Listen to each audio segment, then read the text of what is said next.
Hi, I'm Graham with Graflexparts.com, and today I've got a pretty interesting little video for you.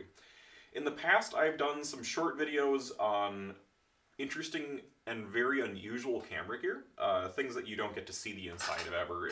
You maybe rarely see an eBay listing for these types of things. And recently I came across this unit, and it was listed as a 35mm back for 2x3 format Graflex cameras, which is something that never existed. So I saw it immediately and I just snatched it up. I thought it was pretty cool. It's definitely made by capable hands, whether it was a machinist or someone else. Definitely a craftsman years and years back. I thought this would be a really good opportunity to not only demonstrate something and pull it apart on camera for you to really show kind of the clever tricks that the person who built this went through. But I also thought it would be kind of an interesting endeavor in showing you just how I kind of work through things that are totally foreign to me mechanically. I have not taken this apart yet. I know what it is. I've popped the back apart as it's meant to be for loading film, but I have not actually pulled any of these screws out or anything. So you really can't see anything from that far away. I'm going to bring the camera in a little bit closer, and we'll start going through all of the little details, because whoever made this had a really specific intention for it. It was designed for a specific camera. They had a couple of goals in mind, and part of this is manufactured by hand, part of it's found materials and resources, which I think are pretty incredible and notable each on their own right. So let's bring the camera in and see what's going on. So we're just going to start by looking at some of the details from the outside, and some of the mechanical clues we're going to get.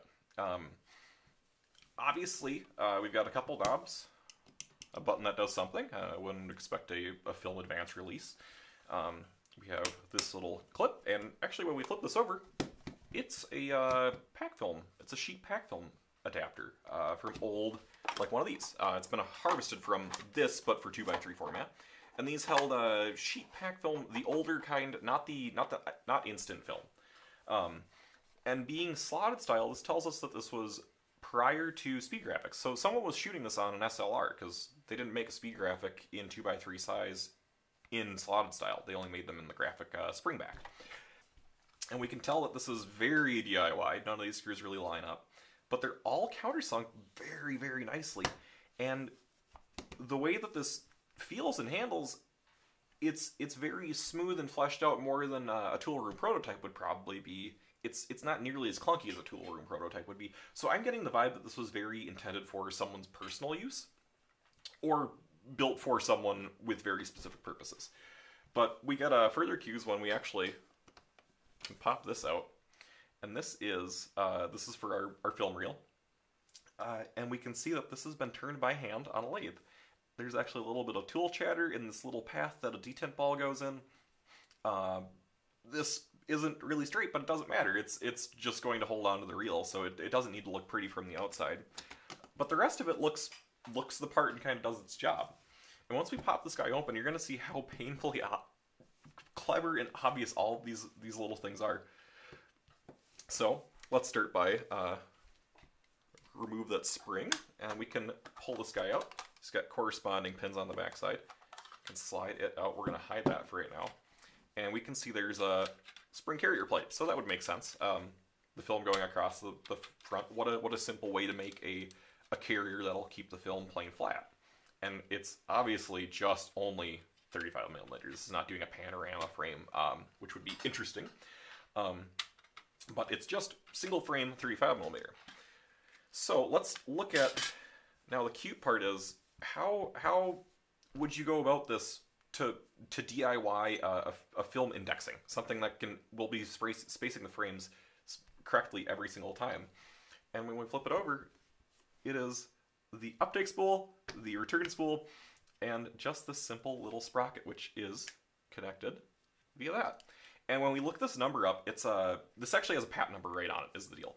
And when we look that patent number up, it goes back to a Louis Frappier, and it's patent filed in 1936, and it's only for these sprockets. Someone will probably know more information around the sprocket patent, but the carrier and spool here is automatically indexing. So if we look, there is, I'll Actually, we'll go a little bit closer up here with the other lens, and we'll start looking at some of the fun bits. There, we should be able to see that a little bit better now. So we see that there's, at least on this side, this one is uninterrupted, but on this top part we have a little interrupted slant. And every time, it's locked right now, we're going to press the detent, unlock it, it'll let us roll it, and it'll roll until, and we see there's another one on the other side here, another little interruption, and that is catching a pawl inside of there, one could expect, and automatically frame indexing. Because it's only, this is carrying in the center, so it doesn't have to do any cumulative math trying to deal with frame spacing. It's just dead in the center, it's pushing it against the spring plate, and that is the entire mechanism. But the fun part I want to see is what's actually going on the backside here. Especially if we turn this uptake spool and look really close in there. You might not be able to see it too well, but this slit is pretty, it still has a burr inside of it, which tells me that this was made probably by hand, like slit on a mill, like a slitting saw, which would indicate to me that this knob has probably been turned on a lathe by hand, and then potentially the other knob has been then turned on a lathe by hand, but this being also plated the way it is indicates this was nothing, was no part of the craftsman who built this back. I don't believe that they made this sprocket at all. I believe this came out of something. So if anyone knows what this actually came from, I would love to hear more. But let's actually get to the meat here and pop all these arbitrary screws off the backside of this and see what's kind of going on in here, and maybe hope that a couple springs don't pop out at us.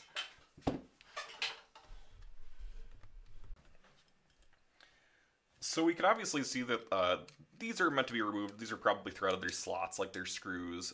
There's one on the other side too, but we're just going to start by taking apart this cover plate. I'm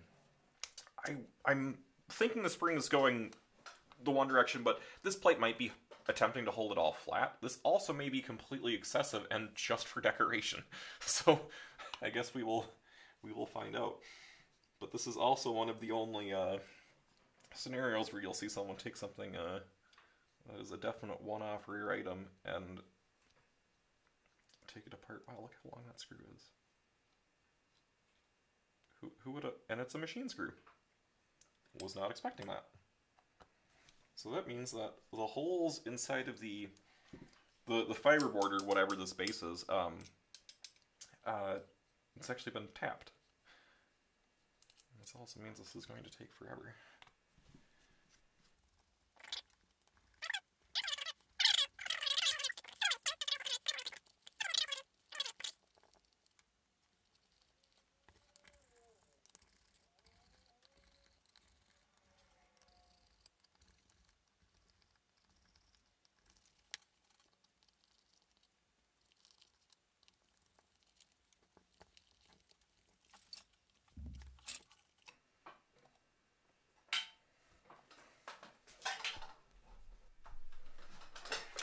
Alright, we have all the screws off, so I guess let's see the magic. Well, I was really hoping there was going to be some sort of writing or something on the backside here. But this is definitely, I thought this was metal. It is definitely plastic of some sort. Just some very old plastic. You can see this is a little bit less finished. And wow, look at that. Isn't that great? Check out how that pawl works. What a great thing. So, when we advance this, let's bring the camera in a little bit closer here again. Wow, so that is way cool. I wasn't really expecting this to be as DIY'd as it really is. So once we start looking at this, this is obviously, it's got a patent number on it. This was taken from something. And I was expecting this whole button and pawl to be part of a salvage system out of some other film carrier, but when we look at it, this has some pretty obvious brazing that's not part of a normal anything meant to be taken out, because this is now locked and fixed inside of this back. It's got a captive spring in here, and the soldering is soldering to the pawl, the actual part of the pawl. That's what's keeping it captive inside of here, so it can't be removed. And then when we start looking at the sprocket, if you actually look close, we'll kick this guy out of the way. We'll see if this is on camera at all. Bring it up close here. And if we look really closely, we can see that there's actually like some file marks on that pawl, on the path that the pawl falls in. We can see that that's been definitely hand cut into there. Whether it's from a mill, or just by files. I mean, I would expect maybe just by files or cutting wheel, etc. But that's definitely not. That's not part of the original. Can I get that in there even better? Yeah, that's not original. So not at all what I was expecting from this. And to iterate of how the system is actually functioning. Every half revolution when we're advancing the film, this pawl is going to be caught by this vertical edge of the slanted path. And so, note we're on the backside, so when I'm uptaking and I'm turning this, I'll be turning this sprocket that direction, and so the cam will, I've got to push the button to unlock it.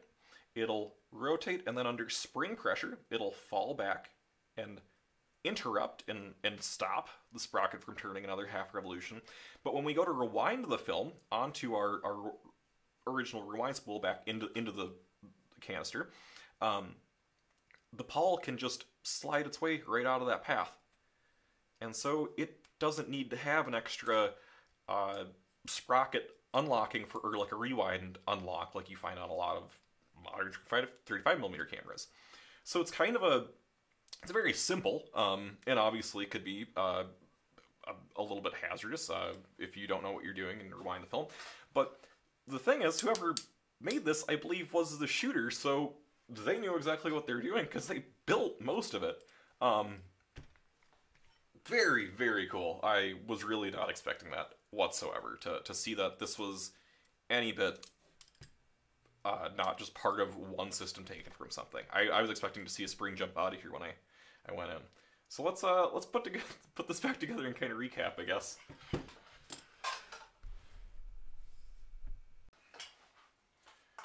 Well, we managed to get most of the screws back into this thing. Luckily, it's not the most important thing because I'm the owner and I bought this for all of about $45, I believe. But that was certainly one of the coolest things that I have taken apart in a long time. As far as not even just being a camera, it's just a film holder. But how incredible of a DIY aspect and all the work that someone went through to make this little thing. So I would be really curious to see what this was producing and who even built this thing. It's crazy that it has no markings on it whatsoever. Someone put your name on things, people. Like, when you build something this cool, put your name on it. That is too awesome. But maybe we'll shoot with this thing someday. If you would like to see more videos of weird random things, I don't know if I can pull something this rare out of my hat every time I want to make a video, but if you want to see other stuff like this, or have any other random questions, curiosities, anything Graflex related, just give me a holler. My website is www.graflexparts.com. You can find me on Facebook at Graflex Parts. I'm on Instagram too, and of course doing YouTube videos like this too. But thank you for going down this rabbit hole with me today. So cheers.